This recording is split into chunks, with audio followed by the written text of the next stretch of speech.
Boop. All right, I think we're recording. 2 Samuel chapter 1 through 5 today. David mourns for Saul and Jonathan. After the death of Saul, when David had returned from defeating the Amalekites, David remained 2 days in Ziklag. On the third day, a man came from Saul's camp with his clothes torn and dirt on his head. When he came to David, he fell to the ground and did obeisance. David said to him, "Where have you come from?" He said to him, "I have escaped from the camp of Israel." David said to him, "How did things go? Tell me." He answered, "The army fled from the battle, but also many of the army fell and died, and Saul and his son Jonathan also died. Then David asked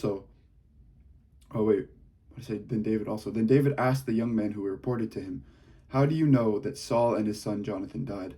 The young man reported to him, said, 'I happened to be on Mount Gilboa, and there was Saul leaning on his spear, while his chariots and the horsemen drew close to him.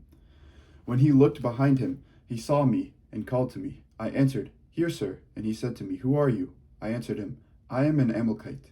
He said to me, "Come, stand over me and kill me, for convulsions have seized me, and yet my life still lingers." So I stood over him and killed him, for I knew that he could not live after he had fallen. I took the crown that was on his head and the armlet that was on his arm, and I brought them here to my lord. Then David took hold of his clothes and tore them. And all the men who were with him did the same. They mourned and wept, and fasted until evening for Saul and for his son Jonathan, and for the army of the Lord and for the house of Israel, because they had fallen by the sword. David said to the young man who had reported to him, "Where do you come from?" He answered, "I am the son of a resident alien in Amalekite." David said to him, "Were you not afraid to lift your hand to destroy the Lord's anointed?" Then David called one of the young men and said, "Come here and strike him down." So he struck him down and he died. David said to him, "Your blood be on your head, for your own mouth has testified against you, saying, 'I have killed the Lord's anointed.'" David intoned this lamentation over Saul and his son Jonathan. He ordered that the song of the bow be taught to the people of Judah. "It is written in the book of Jashar," he said, "Your glory, O Israel, lies slain upon your high places. How the mighty have fallen. Tell it not in Gath, proclaim it not in the streets of Ashkelon, or the daughters of the Philistines will rejoice. The daughters of the uncircumcised will exult. You mountains of Gilboa, let there be no dew or rain upon you, no bounteous fields. For there the shield of the mighty was defiled, the shield of Saul, anointed with oil no more. From the blood of the slain, from the fat of the mighty, the bow of Jonathan did not turn back, nor the sword of Saul return empty. Saul and Jonathan, beloved and lovely, in life and in death they were not divided. They were swifter than eagles, they were stronger than lions. O daughters of Israel, weep over Saul, who clothed you with crimson, in luxury, who put ornaments of gold on your apparel. How the mighty have fallen in the midst of the battle. Jonathan lies slain upon your high places. I am distressed for you, my brother Jonathan. Greatly beloved were you to me. Your love to me was wonderful, passing the love of women. How the mighty have fallen, and the weapons of war perished. David anointed king of Judah. Chapter 2. After this, David inquired of the Lord, "Shall I go up into any of the cities of Judah?" The Lord said to him, "Go up." David said, "To which shall I go?" He said, to Hebron. So David went up there, along with his 2 wives, Ahinoam of Jezreel and Abigail the widow of Nabal of Carmel. David brought up the men who were with him, every one with his household, and they settled in the towns of Hebron. Then the people of Judah came, and they anointed David king over the house of Judah. When they told David, it was people of Jabesh Gilead who buried Saul. David sent messengers to the people of Jabesh Gilead and said to them, "May you be blessed by the Lord, because you showed this loyalty to Saul your Lord and buried him. Now may the Lord show steadfast love and faithfulness to you, and I too will reward you, because you have done this thing. Therefore let your hands be strong and be valiant, for Saul your Lord is dead, and the house of Judah has anointed me king over them." But Abner son of Ner, commander of Saul's army, had taken Ishbaal son of Saul and brought him over to Mahanaim. He made him king over Gilead, the Asherites, Jezreel, Ephraim, Benjamin, and over all Israel. Ishbaal, Saul's son, was 40 years old when he began to reign over Israel, and he reigned for 2 years. But the house of Judah followed David. The time that David was king in Hebron over the house of Judah was 7 years and 6 months. Abner, son of Ner, and the servants of Ishbaal, son of Saul, went out from Mahanaim to Gibeon. Joab, son of Jeruiah, and the servants of David went out and met them at the pool of Gibeon. One group sat on one side of the pool, while the other sat on the other side of the pool. Abner said to Joab, "Let the young men come forward and have a contest before us." Joab said, "Let them come forward." So they came forward and were counted as they passed by, 12 for Benjamin and Ishbaal son of Saul, and 12 of the servants of David. Each grasped his opponent by the head and thrust his sword in his opponent's side, so they fell down together. Therefore the place was called Helkath Hazarim, which is at Gibeon. The battle was very fierce that day, and Abner and the men of Israel were beaten by the servants of David. The 3 sons of Jeruiah were there, Joab, Abishai, and Asahel. Now Asahel was as swift of foot as a wild gazelle. Asahel pursued Abner, turning neither to the right nor to the left as he followed him. Then Abner looked back and said, "Is it you, Asahel?" He answered, "Yes, it is." Abner said to him, "Turn to your right or to your left and seize one of the young men and take his spoil." But Asahel would not turn away from following him. Abner said again to Asahel, "Turn away from following me. Why should I strike you to the ground? How then could I show my face to your brother Joab?" But he refused to turn away, so Abner struck him in the stomach with the butt of his spear, so that the spear came out at his back. He fell there and died where he lay. And all those who came to the place where Asahel had fallen and died stood still. But Joab and Abishai pursued Abner. As the sun was going down, they came to the hill of Ammah, which lies before Giah on the way to the wilderness of Gibeon. The Benjaminites rallied around Abner and formed a single band. They took their stand on the top of a hill, and then Abner called to Joab, Is this the sword to keep devouring forever? Is the sword to keep devouring forever? Do you not know that the end will be bitter? How long will it be before you order your people to turn from the pursuit of their kinsmen?" Joab said, "As God lives, if you had not spoken, the people would not have continued to pursue their kinsmen, not stopping until morning." Joab sounded the trumpet, and all the people stopped. They no longer pursued Israel or engaged in battle any further. Abner and his men traveled all night through the Arabah. They crossed the Jordan and marching the whole forenoon, they came to Mahanaim. Joab returned from the pursuit of Abner, and when he had gathered all the people together, they were missing of David's servants 19 men besides Asahel. But the servants of David had killed of Benjamin 360 of Abner's men. They took up Asahel and buried him in the tomb of his father, which was at Bethlehem. Joab and his men marched all night, and the day broke upon them at Hebron. Abner defects to David. Chapter 3. There was a long war between the house of Saul and the house of David. David grew stronger and stronger, while the house of Saul became weaker and weaker. Sons were born to David at Hebron. His firstborn was Amnon of Ahinoam of Jezreel. His second, Chileab of Abigail, the widow of Nabal of Carmel. The third, Absalom, son of Maacah, daughter of King Talmai of Geshur. The fourth, Adonijah, son of Haggith. The fifth, Shephatiah, son of Abital. And the sixth, Ithream of David's wife Aglah. These were born to David in Hebron. While there was war between the house of Saul and the house of David, Abner was making himself strong in the house of Saul. Now Saul had a concubine whose name was Rizpah, daughter of Aiah. And Ishabal said to Abner, "Why have you gone into my father's concubine?" The words of Ishbal made Abner very angry, and he said, "Am I a dog's head for Judah? Today I keep showing loyalty to the house of your father Saul, to his brothers and to his friends, and have not given you into the hand of David, and yet you charge me now with a crime concerning this woman. So may God do to Abner, and so may he add to it.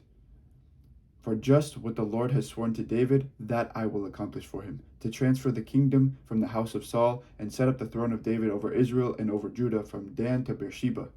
And Ishbal could not answer Abner another word, because he feared him. Abner sent messengers to David at Hebron, saying, "To whom does the land belong? Make your covenant with me, and I will give you my support to bring all Israel over to you." He said, "Good, I will make a covenant with you. But one thing I require of you. You shall never appear in my presence unless you bring Saul's daughter Michal when you come to see me." Then David sent messengers to Saul's son Ishbal, saying, Give me my wife Michal, to whom I became engaged at the price of 100 foreskins of the Philistines.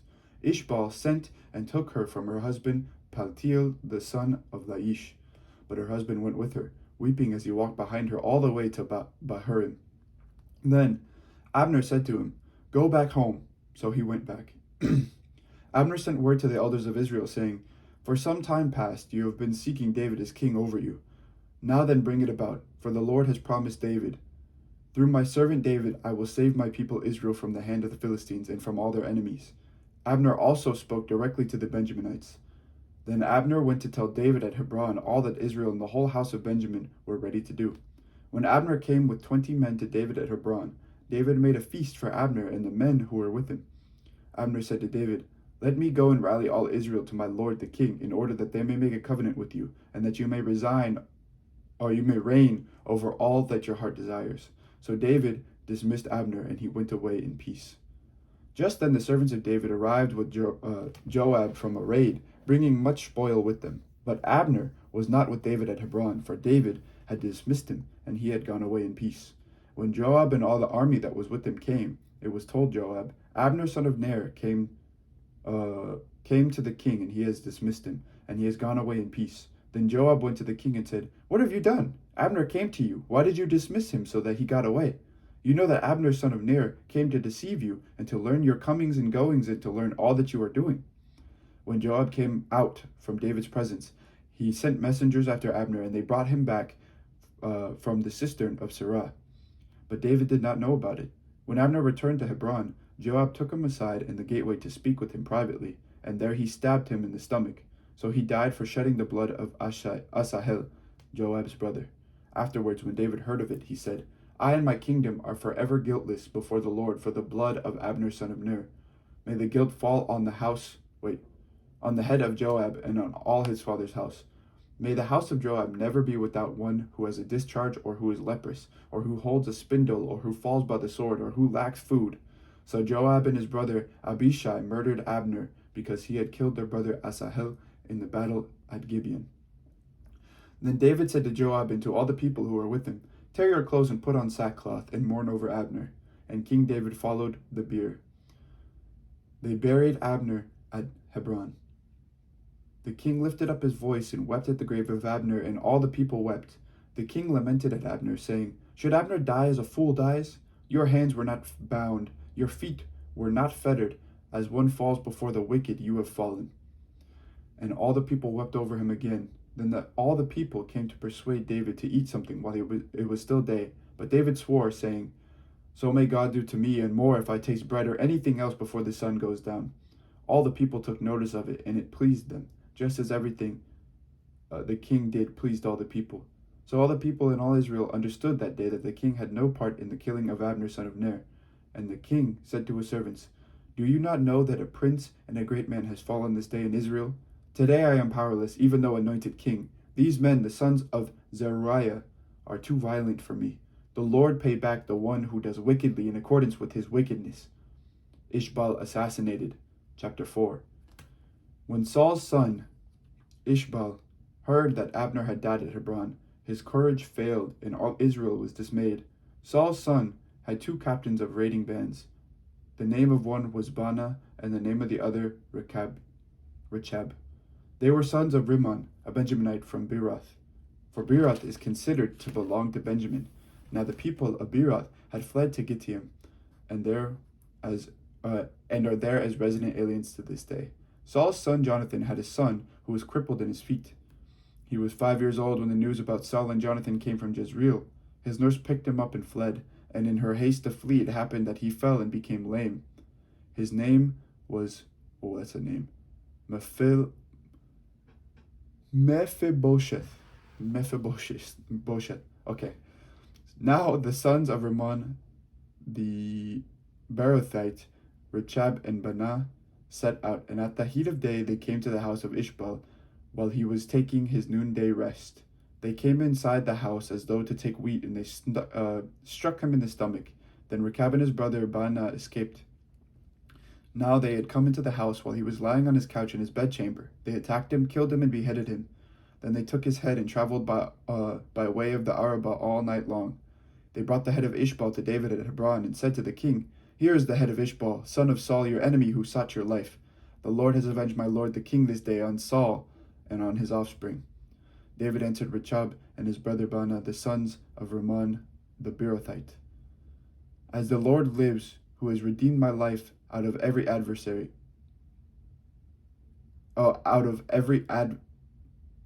adversity. There you go.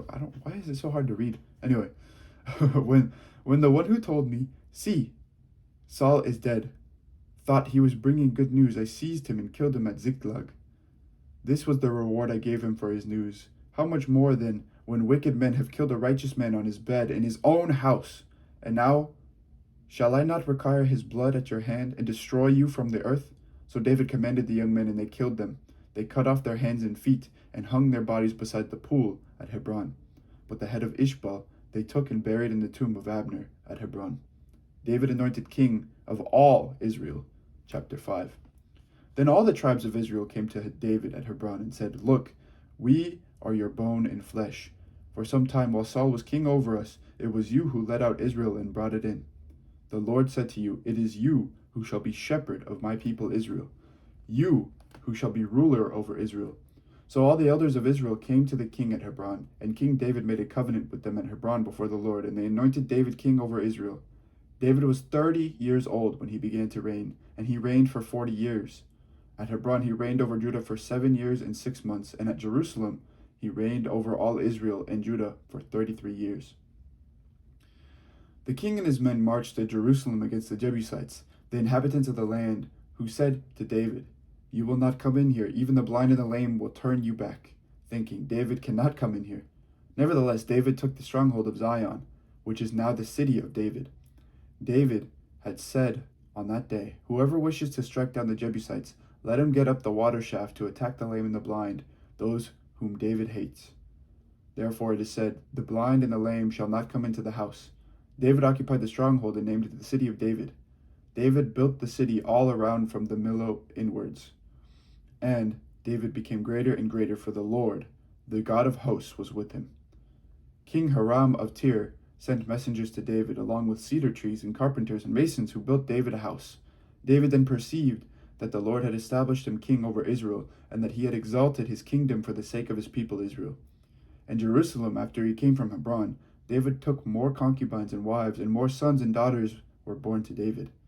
These are the names of those who were born to him in Jerusalem: Shammua, Jobab, Nathan, Solomon, Solomon, he's my favorite. Anyway, Elishua, Nepheg, Japhia, Elishama, Eliada, and Eliphelet. There you go. When the Philistines heard that David had been anointed king over Israel, all the Philistines went up in search of David, but David heard about it and went down to the stronghold. Now the Philistines had come and spread out in the valley of Rephaim. David inquired of the Lord, "Shall I go up against the Philistines? Will you give them into my hand?" The Lord said to David, "Go up, for I will certainly give the Philistines into your hand." So David came to Baal Perazim, and David defeated them there. He said, "The Lord has burst forth against my enemies before me like a bursting flood." Therefore that place is called Baal Perazim. The Philistines abandoned their idols there, and David and his men carried them away. Once again the Philistines came up and were spread out in the valley of Rephaim. When David inquired of the Lord, he said, "You shall not go up. Go round to their rear and come upon them opposite the balsam trees. When you hear the sound of marching in the tops of the balsam trees, then be on the alert. For then the Lord has gone out before you to strike down the army of the Philistines." David did just as the Lord had commanded him, and he struck down the Philistines from Geba all the way to Jazer. This is the word of the Lord. Thanks be to God. King Solomon's almost here. Does that happen I don't think that happens in Samuel, does it? Hold on, I'm going to do a quick little check. No, this is all just David. It should be just David. Solomon is born. Never mind, I take it back. There's Solomon. Does it talk about Solomon ever again?